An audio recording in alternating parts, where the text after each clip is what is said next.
You know, I had it all planned out, Marissa. I was gonna, you know, I had all these questions lined up. I'd done all my research. I was up all night worrying. And then you go and announce something like 37 minutes ago. So can you please tell us what you just did? Well, we're doing a small experiment, and we're doing it here in Austin because of South by Southwest, as well as Google doesn't do small experiments. It's Google. And so we, about a month ago, we launched check-ins as part of Google Latitude on Android, and built into that, there's an element of status. So when you're checking in, you can move up to regular VIP guru. But in addition to having those levels, we've also worked with local businesses here in Austin that when you check in, you start to get essentially coupons or deals. So you can get a free drink at Toast Pizzeria at a certain number of times. So that was really a fun place to try it out. So you're launching, at least in a limited form, deals and incentives to level up, so to speak, in Latitude and these are around loyalty offers. So these right. aren't things like prepaid vouchers right. or some of the other things that are in that offers group right now. But yeah. Well, this is Google entering the deal space. I think that this is Google entering the check-in space and really giving our users a way of reaping the rewards of checking in. I'm really glad I had Foursquare in the morning and not now, so you guys didn't have to have a fight in the back there. But I guess I'll ask you what I just asked Facebook. Should Foursquare be concerned? Should all these other guys be concerned? Or are these going to be partners? Or are you like, well, we're Google and we're doing this, so get used to it? Well, I think that we have Google Maps, which has been just a real runaway success for us, and we're really excited about it. There's a lot of things that we want to do that are proximate to that. That said, a lot of these other companies are doing just great work. I mean, Foursquare is a great company, and I really love their product. So I think there's space for a lot of players. But you're Google. Well, it's just big news when you do something like that. So I thank you for doing it before you came on. And I know that you're giving a talk tomorrow where you're going to go into it more. So everybody who's staying for South by Southwest, I think we're competing for a time slot. It's 3:30. I think you're going to win.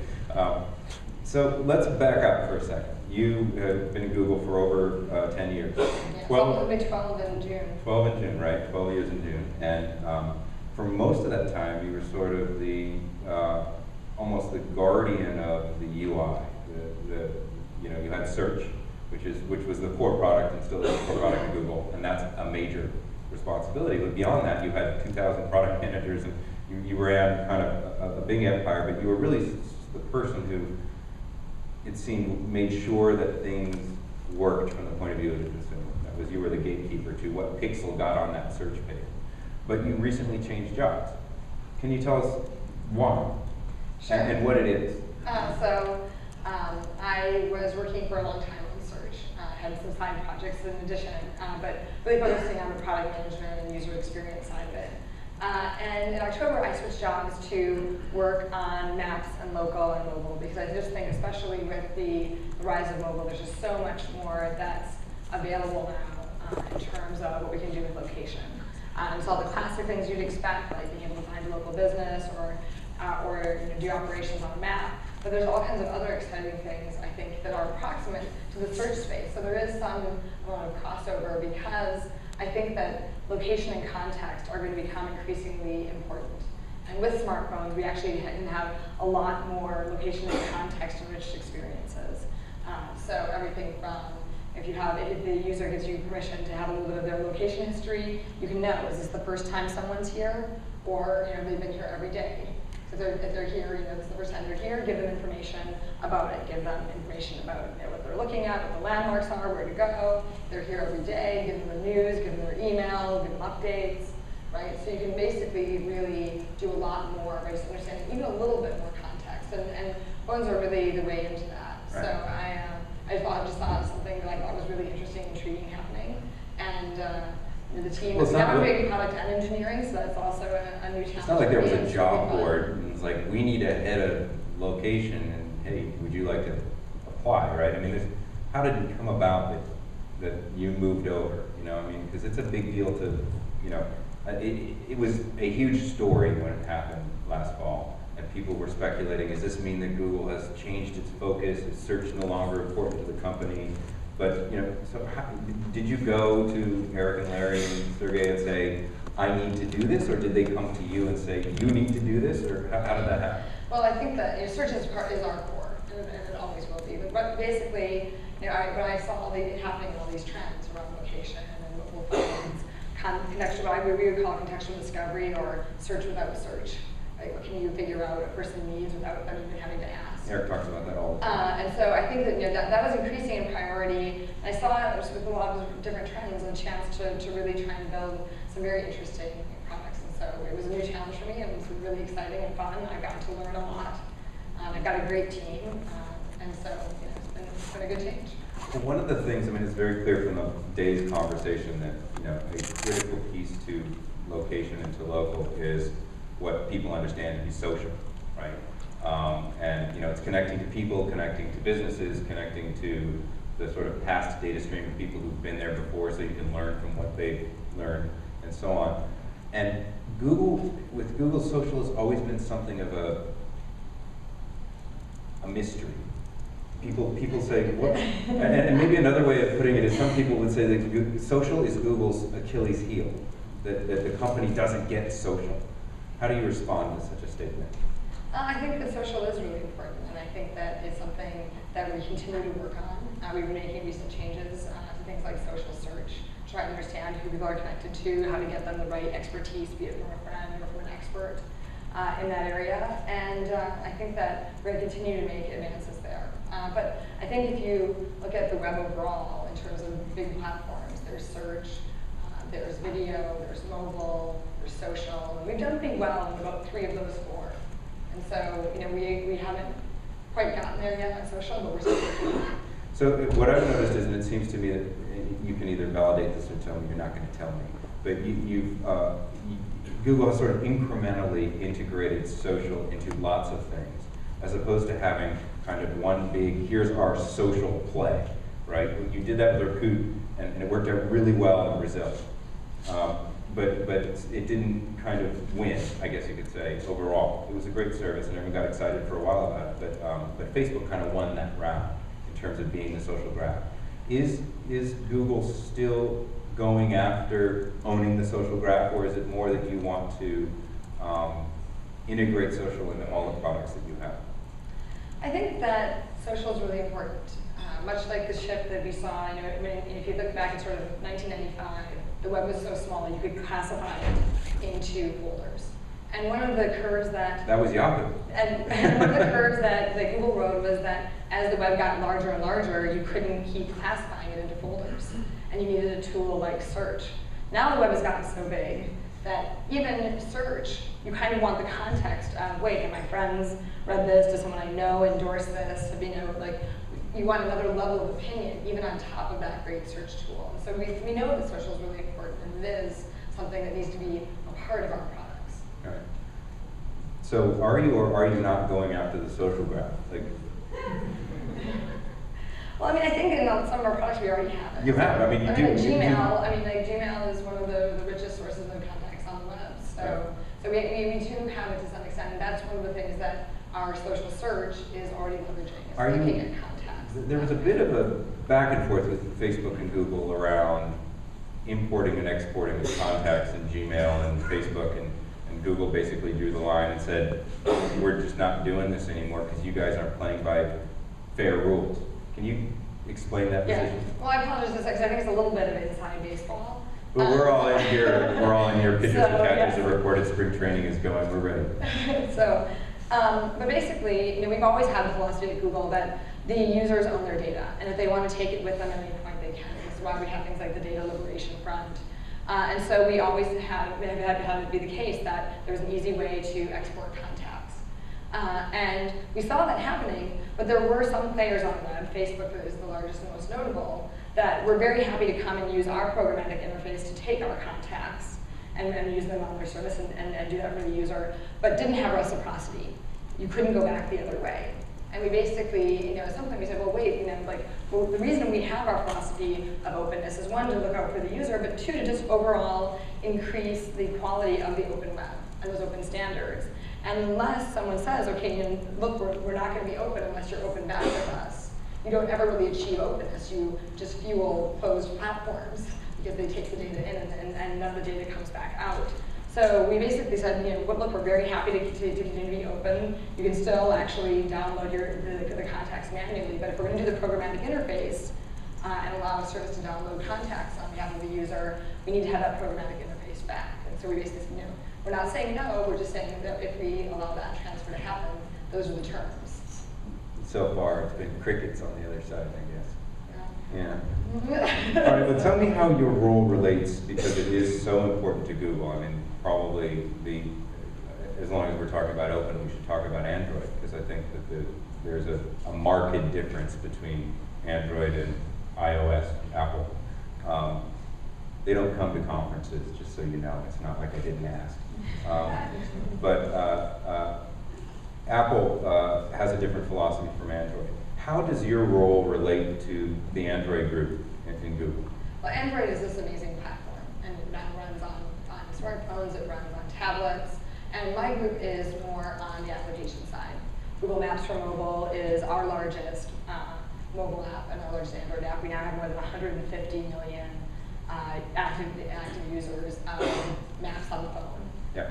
And so that's been just a big runaway success. And a few of the other things that I'm talking about around contextual discovery and some of the new experiments we're running, like Google Latitude and Google Hotpot, are things that are really successful on the phone. And so it's the application layer and some of the applications that deal with location and context. I'm curious, because I think the Maps is a really interesting point of view. You said about 150 million.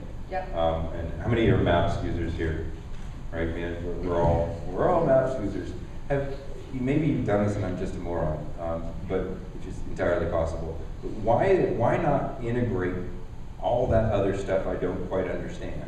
Hotpot, Maps, Boost, Latitude. I mean, excuse me, not Maps, but why not integrate all that other stuff into Maps and sort of make Maps my Google social, local, mobile experience? I think we do have an issue right now that some of our products should be features. And so I think that Google Maps is obviously one of our big products. There's things like Latitude, in fact, our features. When you're on Latitude on Android, you see your Latitude friends. Right.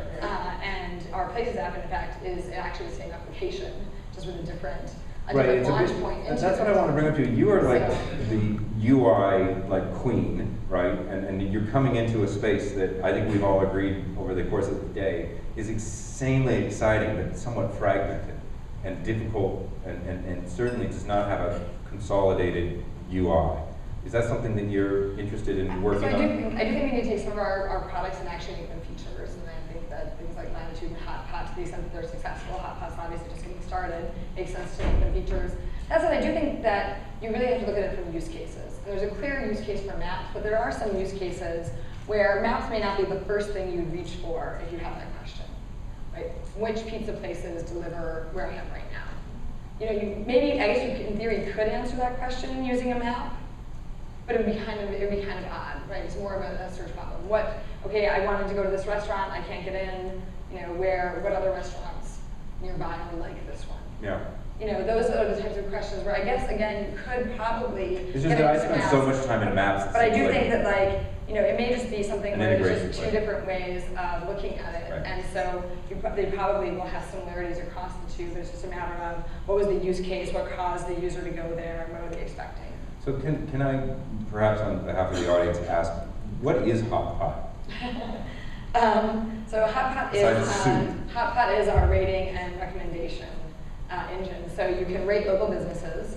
So that's Yelp. We have it on the phone. Yelp also does reviews. Hotpot is actually much more about just ratings, like fast ratings. Like give it 1 through 5 stars. There's also a 6 star if it's one of your favorites ever. And the nice thing is, in exchange for those ratings, what we can do is we can come up with really good recommendations.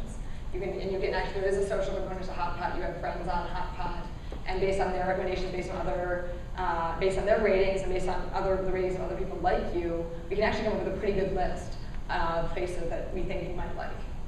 Got it. Okay. I want to sort of pull back for a second and maybe again tell me if this is a bit unfair, but mobile advertising is a really important piece of the whole equation. I'm sure as you look over all the products that you're now responsible for, how they work on behalf of marketers is really important to you. Can you talk a little bit about Google's sort of philosophy or approach to mobile marketing and how that informs what you're doing now? Sure. Well, so at least in the local space, what we are doing is we have two products, Tags and Boost. And so tags are a way of adding something to your ad. So you can add an update, you can add a picture, a menu, a video, and that's a flat fee per month, so it's $25, and it's sort of an entry-level product, $25 a month. You add that, and that shows up everywhere that your business shows up. Boost basically says, okay, look, I really want to have my business be at the top when people search. And it's basically, Boost is AdWords, and actually uses our AdWords API. It's a really nice, elegant implementation of that, where with just 3 clicks, you can just say, okay, I don't want to configure all my keywords, I don't want to configure my budget. You know, just do something that's reasonable for me. Boost figures out what that is, makes a proposal, you just say yes. And so that's it's like a way to get into the mobile channel. It's variable pricing, and Boost works on both the desktop as well as in the mobile space. Right. Now, again, this is, I'm guessing, not necessarily your responsibility, but within the Android marketplace and within the mobile marketplace broadly, Google has a very important and large ad network. You purchased ad model, yep. and you integrated it. It's on its way, or it may have surpassed, or at least it's on a run rate of over $1 billion. That's right. So that's not a small undertaking. So I guess that's going well. Yeah, mobile's going really well, and again, like there's a lot of crossover there with local, because what people search for on the phones is largely local. But there's a lot of different ways that we're looking at how can we pull in ads that really help people when they're on the go. So if I were to just, when I say this, tell me what comes to mind immediately. Apple. Beautiful products. You are such a politician. I mean, I do think they just make beautiful stuff.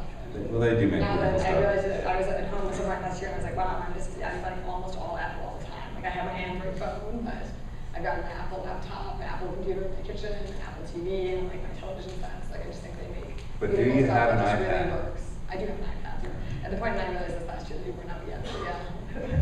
Probably won't have that for very long, is my guess, with the Android tablets coming along. But all right, we're going to have time for questions, so please bring the mic up because I want to make sure that we have time for that. I want to ask you a little bit out of the location space, but just because you're such a vet at Google, and it's very rare that we get a chance to talk, and I wanted to ask you. There's been a really major transition at Google as well. Recently, I saw Eric at the IAB conference, I think it was last week, I can't remember. It was the first time I had seen him as the executive chairman, as opposed to CEO. And we briefly chatted about what it means for Google and the sort of streamlining of decision making. Now, you're very close to all the three, the triumvirate, as it was, the troika that made decisions at Google. I know that Larry doesn't officially take over till next month, but have things changed? Well, I think that this is a big transition, and there's been a lot of focus on faster decision making, more velocity overall as a company. And because, as part of the transition, there's a lot of discussion about that. A lot of that has carried over. And we're looking at, how are we going to make decisions, right? How can we really get that heart and soul of a startup that we've always had? Like, how can we get that, amplify it throughout the entire company, and really get a lot more velocity? So I think we're all happy with how well Google's executing, but with that said, there are pockets where things move a lot faster. There are pockets where things move slower, and we want to have that kind of uniform high velocity across the whole company. So is it really that, because I mean, I can't imagine knowing Sergey not very well, but enough to think that he's not involved, right? So how have things gotten faster? Is it that Eric just doesn't have to be in the meeting anymore? Well, and actually, Sergey has gotten more focused. He has 3 special projects that he's working on. And so he's been very deep in those, and I think that, in large part, they really do want to have Larry. Obviously, they're there. You can consult with Eric and Sergey, but he is the decision maker, and trying to have that clarity of speed and thinking, I think, is important. Please, okay, just make sure. Are there questions yet? Because I have one more. Okay, yeah, one there. Okay, good. I want to ask you because Eric, prior to turning the CEO reins over, and still now has said quite publicly how acquisitive Google intends to be, and how acquisitive you've been. Besides marketers, this room is filled with startups. We had 13 or 14 startups present today. Is this something that you're going to be doing as well in your space? I think so. I mean, if you look last year, I mean, now Google's large. We're in a lot of different areas, and we see a lot of great talent, a lot of great ideas out there. It's a natural way for us to grow, is to look at and find products and teams that are aligned with what we're doing. And last year we bought almost a company a week. Yeah. I think it was 40 plus. It was almost 50 companies last year. Yeah. So what are you looking for? I think you look for teams that have really good ideas that, as I said, are adjacent or complementary to what we're already doing, and then you look for teams that can really execute. Because execution is very important. We have a question in the back here. Oh, we have a mic in the back. I thought you said you had a question ready to go. Over here. All right, I was going to do this as the second question, but I'm comfortable given we're in Austin, Texas, registered Democrat. I just want to find out one of the highlights of having President Obama for dinner. People, in case you don't know, this was actually on my list too. Marissa did host President Obama at your home in San Francisco, if I recall. In Palo Alto, actually. In Palo Alto, yeah. The San Francisco Giants started doing extraordinarily well, and the Secret Service got worried about traffic. So there was a playoff game that night. I don't really have a problem with those Giants doing that well. I would say one of the highlights is that there's just all these anecdotes. So actually, we got a call. The dinner was Thursday. It had been very quiet. We got a call on Sunday morning, and they suddenly said, "No, we can't be in San Francisco." And luckily, my husband and I have a house close to Google, and so we're like, well, we're not really sure we can fit all those people in the house in Palo Alto, but we tried and we made it work. But the big thing is just the different stories that happen. So on Sunday they made this change. So they said, well, there's gonna be some people who come to the house on Monday morning. And so we got up, we were having breakfast at 7:30. That's when they were supposed to come.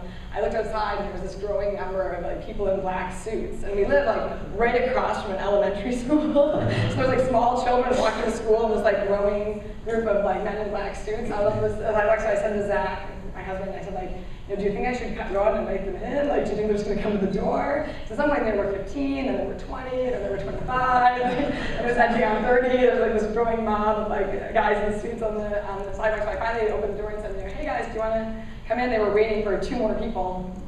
So they came in, and the first man that I shook hands with said, hi, I'm the rooftop counter sniper. And I said, wow, does Mr. Rooftop Counter Sniper have a name? and so I was that's kind of an interesting week when your Monday morning at 7:30 starts off with that introduction. Does the president relax when he's in your home? Is he off his sort of public face? Does he have a couple drinks and hang out? This was in October, so this was right before he. All the elections. So it was a smaller setting. It was much more casual, I would say. So there were about 62, 63 people in total there. And the way it was set up was there were 6 tables of 10 with an open space at each table. So when the president came in, So there's a president's seat at every table. There was a president's seat at every table. So he works his way through the room and spends about 15 minutes with each table talking about whatever they want to talk about, doing some opening and closing remarks. And so it was pretty casual. We had these kind of funny, almost surreal pictures of people, sitting next to the president and chatting with them. Yeah, but it was funny because there were all kinds of rules, just rules you wouldn't expect, and you don't even think about, or I didn't even think about, they have American cheese. Right. No cheese, no foreign cheese, no foreign wine, right? So all of those kinds of things.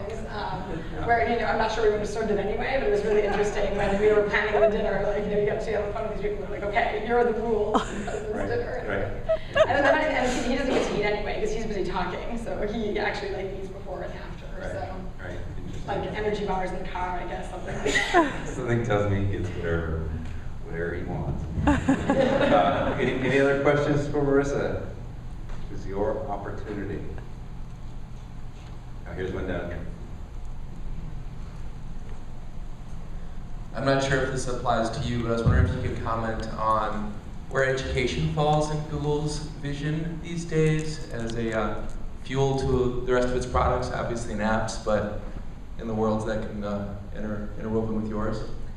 I think that we intertwine with education in all kinds of places. I think apps is an obvious place where we are making available to schools all of our different applications, mail, calendar, all of those types of things. I actually think that one more powerful, I was at TED, the TED conference last week, and I think one of the more powerful talks there was Salman Khan, talking about the Khan Academy. And this is this entire educational framework of these 12-minute videos that are really engaging, really interesting. There's a bunch of schools that are actually starting to use those now as homework as part of their core curriculum. And it's basically education happening on YouTube in a totally different form. There's actually a few schools now that are assigning lectures as homework, and then the students do their homework in the class, where they can actually, they take their lecture at night, and they've got the teacher there to work through problems with. So it's an interesting way of thinking, how can you really invert education? And I think that YouTube makes all kinds of things like that possible. And obviously, for maps, geography, right, just getting a sense over all of the world, I think that Google Maps and Earth are a really big part of that, and they're really engaging. And I just think, the view of what maps are today versus when we were kids, and how interactive they are and how engaging they are. And if you just want to say, well, wait, I wonder what that street corner looks like, right? Like you can just go there on Street View, or I wonder what this looks like, from above. You get the aerial view and the satellite view. And so I just think that there's just a huge amount of touch points across this, and education is also one of the things that Google.org is really focused on. Google.org being The charitable branch. which is a significant enterprise within Google.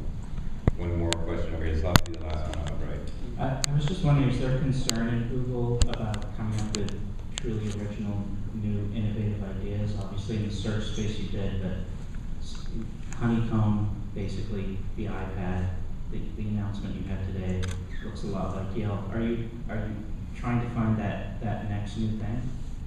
We always are looking for the next new thing. So I think we do, we try all the time to come up with new innovative things. I think a lot of times important innovations are just small tweaks on an idea that might seem obvious.